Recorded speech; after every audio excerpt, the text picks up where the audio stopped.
All right, guys, here we go. I said I was going to do a practice quiz. So here's a practice quiz, guys. First quiz is going to be 15 minutes, second quiz 10 minutes, and then after that, we want to try to average like 7-ish minutes. You don't necessarily have to fill this out. Remember, don't be a robot. The unit circle has a radius of 1. So that's probably the easiest thing to fill out. 0, 1, 0 there, 0, 1, negative 1, 0, 0, negative 1, and then finally you're back there. And then these degrees here in radians, 0 degrees, 0 radians, 90 degrees, pi over 2 radians, 180 degrees, pi radians, 270 degrees, 3 pi over 2, and then one full revolution is 2 pi radians, which is equivalent to 360 degrees. And then remember, you can always get these here. So this is 30 degrees, and 30 degrees in radians is the same thing as pi over 6. You can always go 30 times pi over 180, and then 3 goes into 18 6 times, so pi over 6. But that's not the only way, guys.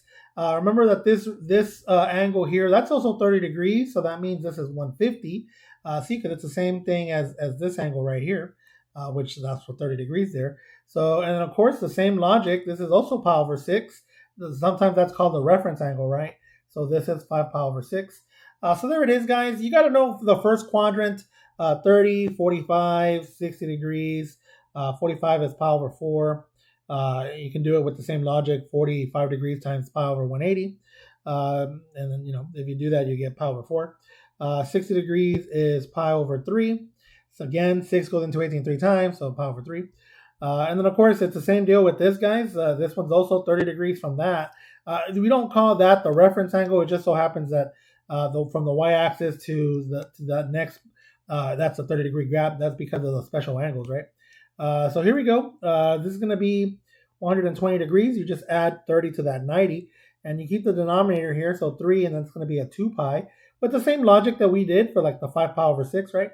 This is going to be 135 degrees, and then you keep the denominator of 4, and it's going to be 3 pi.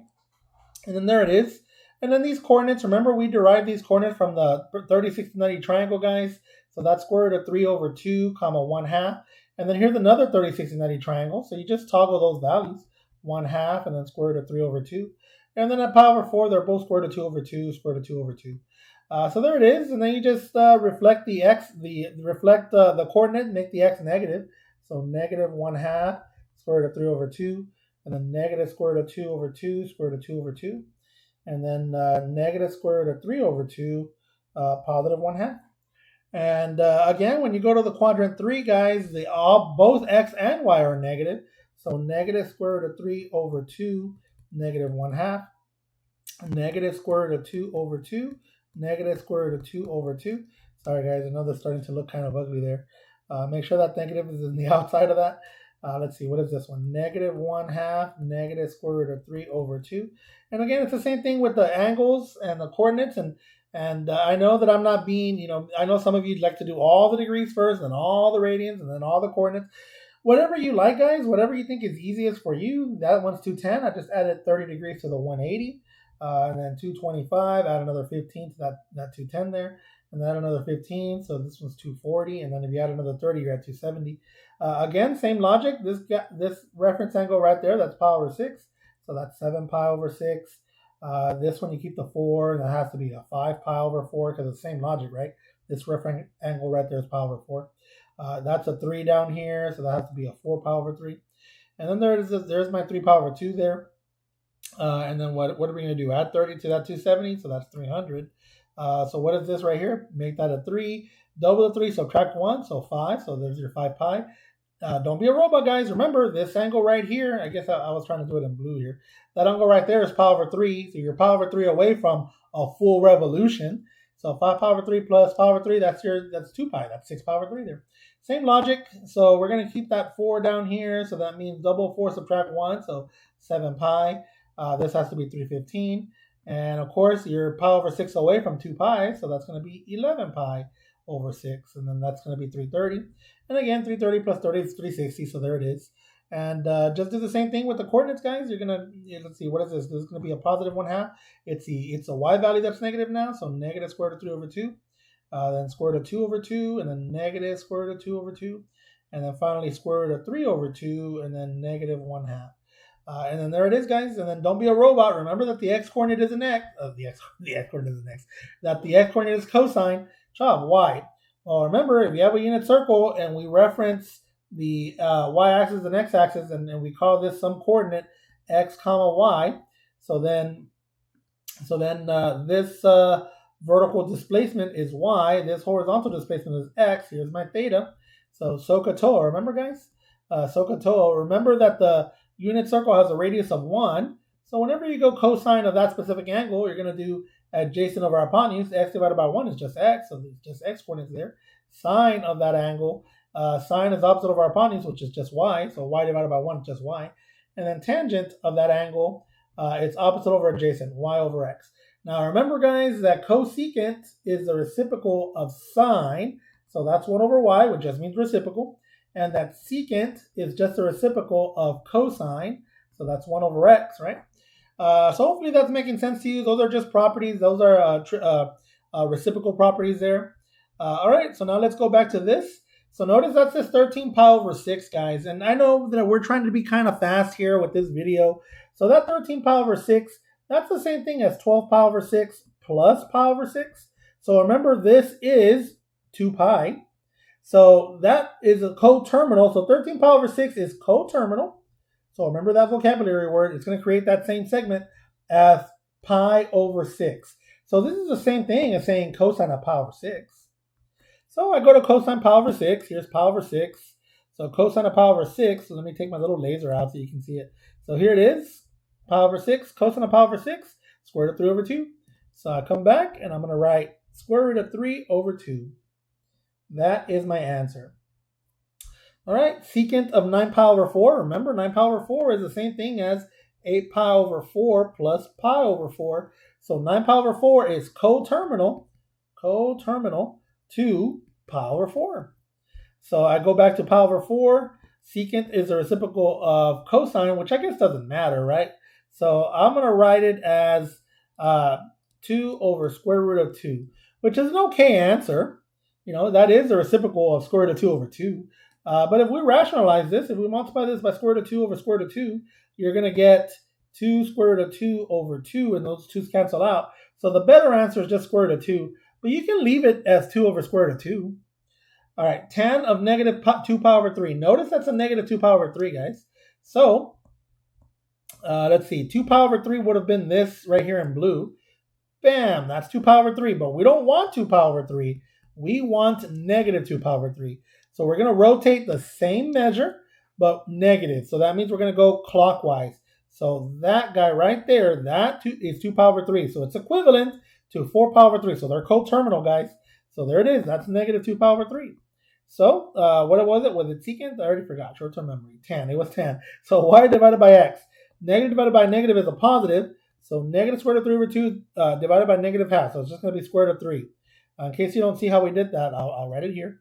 Negative square root of 3 over 2 divided by negative half, y divided by x.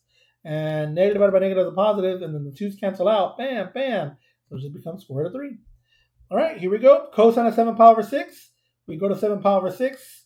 7 pi over 6 is right here at 210 degrees. Negative square root of 3 over 2. But remember, guys, don't become robots. I'll go ahead and do a side note in a little bit. So there it is, sine of 5 pi over 3. So this is in quadrant 4, sine 5, double the 3, subtract 1, and it's a 5 pi over 3. So that means this one is negative square root of 3 over 2. Relax, you could have found it just by looking over here. You see, there's 5 pi over 3, and there's a y value because it's its sine. All right, cosecant 11 pi over 6. Remember that cosecant is a reciprocal of sine. 11 pi over 6. 11 pi over 6 is in quadrant 4. Sine of 11 pi over 6 is the negative half. Reciprocal of negative half, negative 2. See? So 11 pi over 6 is right here. Right there. And then that's the y value is negative half. So the reciprocal of negative half is negative 2. All right, cotangent of 5 pi over 6. That's x over y. So x at 5 pi over 6 is the negative square root of 3 over 2. And then y is sorry guys, I had to sneeze. All right, and y is a half. And of course, this cancels out. Positive or negative divided by positive is a negative, so negative square root of 3. Sine of 4 pi over 3. So it's a 4 pi over 3. It's a y value that's in quadrant 3. So this is going to be a negative square root of 3 over 2. All right, and this next one, cosine of pi over 6. It's the x value at cosine of pi over 6. So it's going to be square root of 3 over 2. There it is. I don't see any issues. Sine of pi over 4. So it's going to be square root of 2 over 2.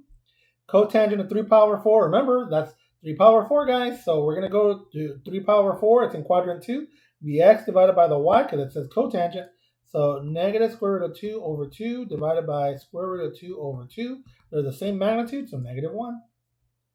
Secant 5 pi over 6. Secant's the reciprocal of cosine. So negative 2 over square root of 3. Because remember, cosine of 5 pi over 6 is negative square root of 3 over 2. So just take the reciprocal. If you want to rationalize it, you can. You don't have to. I don't tell you to rationalize it. Not this one at least. But you can. You can. Negative 2 square root of 3 over 3. This is obviously better than this one. But there's no rule that says, and I guess better is relative, right? You know, they want to have it rationalized, but you don't have to. You can leave it as negative 2 over square root of 3. Cosine of 2 pi over 3, that's going to be a negative half. You should be thinking, don't worry, I'm going to do the side note for you guys in a little bit. Here's 2 pi over 3, and it's just, there's my x coordinate, negative half. All right, guys, sorry. For whatever reason, good thing I vetted this video because the last 4 minutes were corrupted and nothing was showing up when I was trying to render the video. And that's actually not the first time my laptop has done that. So I don't know what's going on. All right, I erased what I think didn't catch, and hopefully it's showing this now. And I'll find out right now. I am not doing this a third time, so if it doesn't work right now, I'm just going to do it in class. All right, sine of 5 pi over 3, here's where we left off. Sine of 5 pi over 3, guys, I feel like, well, I did. You know, I noticed that it's up here, sine of 5 pi over 3 again. But 5 pi over 3 is in quadrant 4, and sine is a y value, and so this has to be a negative square root of 3 over 2. And there it is. I know that it's in there twice. There it is right here. And here it is right there. So my bad, guys. All right. Tan of 3 pi over 4. So tan of 3 pi over 4. So 3 pi over 4 would have been, so here it is from the first iteration. I didn't catch it the first time, but here it is. Excuse me. Maybe I'll edit that out. So here's the 3 pi over 4, guys. Here's the angle. So 3 pi over 4. Notice that would have been tan of 3 pi over 4, but it's tan of negative 3 pi over 4. So here's my x horizontal axis, and I'm going clockwise. So 3 pi over 4 is coterminal to 5 pi over 4. So notice, negative divided by negative is a positive. So this has to be a negative 1. I just said negative divided by negative is a positive. This is a positive 1. So sorry about that, guys. Awkward emoji. All right. Side note. I said I was going to do a side note, and I did do a side note, but here it is again, one more time. So side note, guys. So it's all about grouping, guys, and using your logic.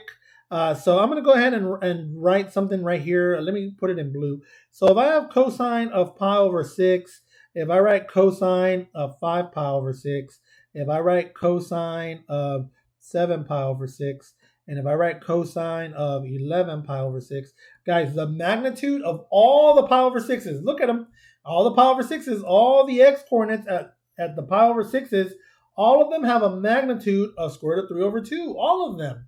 So all that matters now is which one's positive, which one's negative. Square root of 3 over 2, square root of 3 over 2, square root of 3 over 2, and square root of 3 over 2. All right, so how do you decide which one's positive, which one's negative? And remember that cosine is the x-coordinate.